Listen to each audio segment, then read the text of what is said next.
ఏదేమైనప్పటికీ మీరందరూ ఈరోజు మమ్మల్ని ఇంత ప్రేమతో ఆహ్వానించారు. నేను కూడా నాకు దేవుడు 2-3 తరాలకు సరిపోయేటువంటి సంతృప్తి జీవితాన్ని ఇచ్చాడు.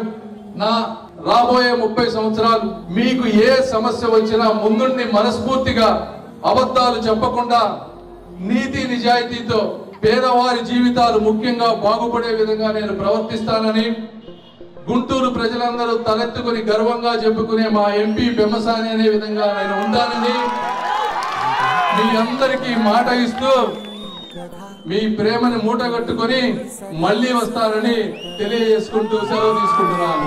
కదా నీ కథ ముగింపులేనిదై సదా సాగదా, నీ కంటి రెప్పలంచున మనస్సు నిండి పొంగిన ఓ నీటి బిందువే కదా నువ్వెతుకుతున్న సంపద.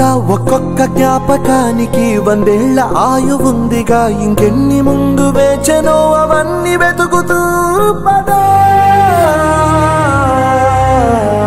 మనుష్యులందు నీ కథ మహర్షిలాగా సాగదా, మనుష్యులందు నీ కథ మహర్షిలాగా సాగదా.